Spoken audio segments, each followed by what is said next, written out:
Good evening. I'm going to call this special board meeting to order. We have one item on the agenda, but first, Ms. Meeker, if you will call the roll. I was not prepared for that. Ms. Campbell. Here. Ms. Boucher. Here. Ms. Hastings. Here. Ms. Walsh. Here. I am here. Mr. Richards. Here. Ms. Higgins. Here. Ms. Sadowski. Here. Everybody's here. Look, I just made a bunch of Eight. random No. check Sarah. marks. Oh, what did I say? The other Sarah. Oh, Sarah and Robbins. that's right. So without Sarah. Eight Robbins. members here. 8 members, thank you. Takes a village. Our item on the agenda is to discuss a recommendation from the board's negotiations committee to approve a contract with the UAW transportation agreement. Let the record note that Ms. Robinson has joined us. I'm going to let Mr.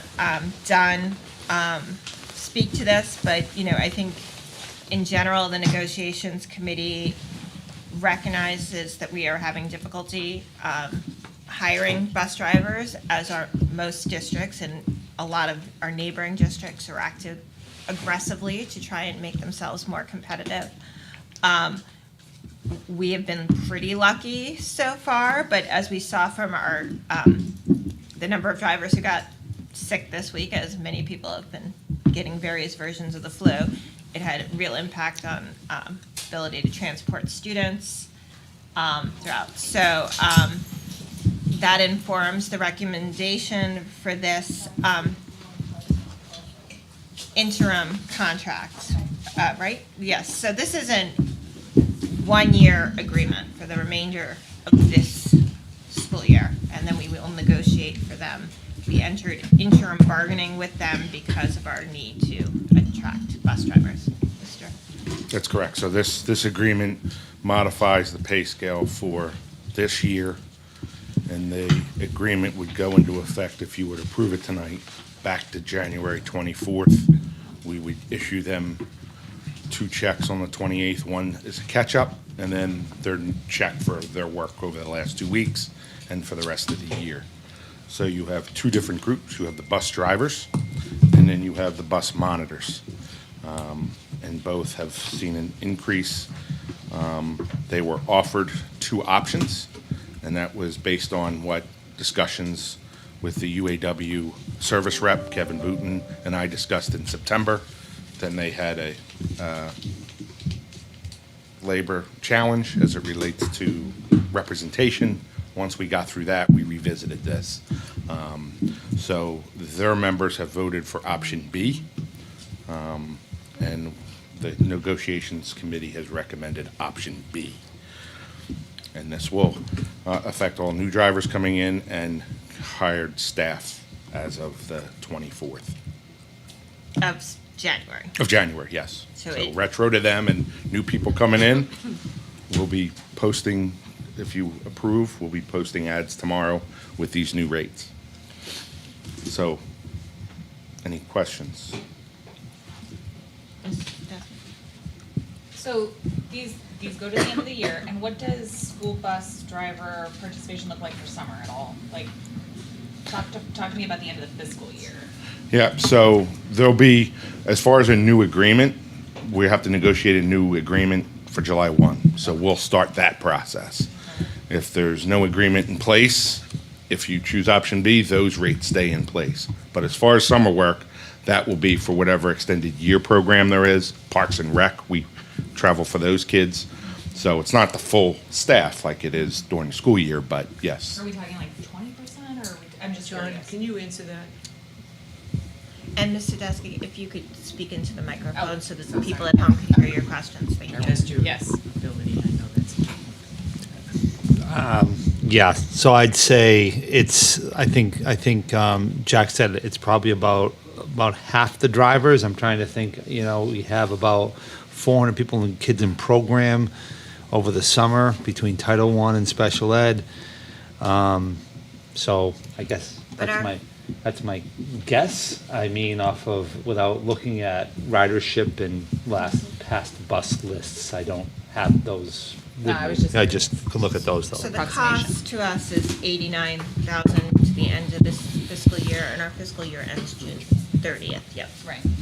Yeah. So we're going to use funds that we anticipate to have unexpended for the drivers because we can't hire them.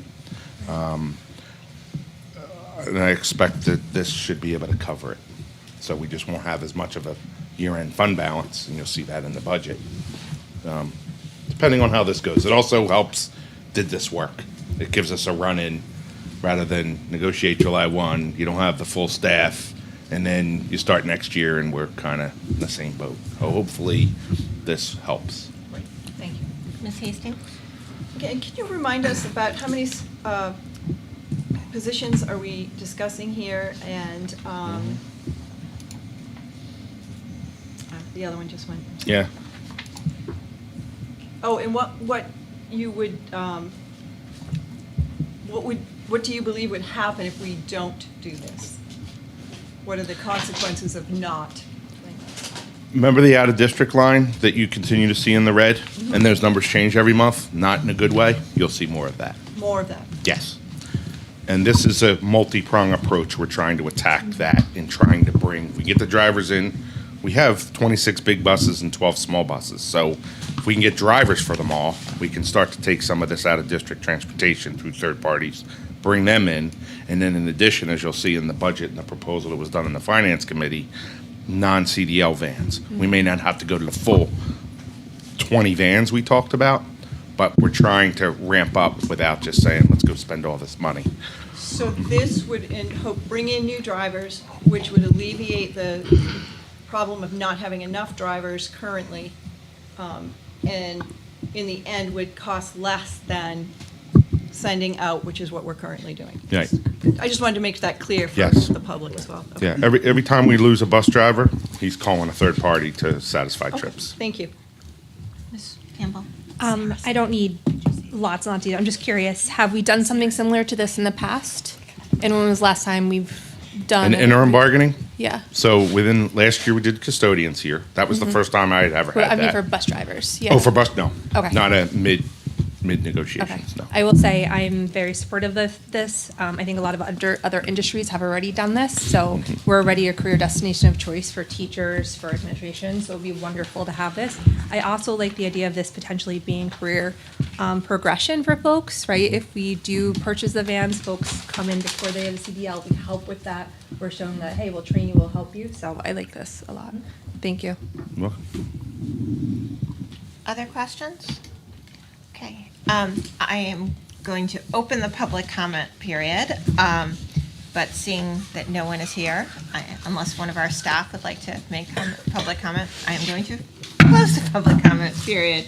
Can I have a motion to approve the bus drivers? Oh, bus drivers, bus monitors, Bus option B. and Option B. option B. Two separate motions? No. Oh, it's One fine. motion, okay. So I will move that we approve the interim bargaining contract for bus drivers and bus monitors, option B, effective January 24th, 2025. And I think Ms. Campbell seconded. Sure. Second. Moved by me, seconded by Ms. Campbell. Further discussion? Seeing none, all those in favor? Aye. All those opposed? Motion carries. I will take a motion to adjourn. So moved. Second. Moved by Ms. Robinson, second by Ms. Could I have a brief non-public? Jinx. Oh, I was going to do it after. Okay, that's. Budget. Okay, fine. Moved by Ms. Robinson, seconded by Ms. Higgins. All those in favor? Aye. All those opposed? Any abstentions? Motion carries. We'll give like 1 minute for Concord TV to reset, because they put these up separately. And then we will start our budget work session, and we will have a non-public after our budget work session. Okay.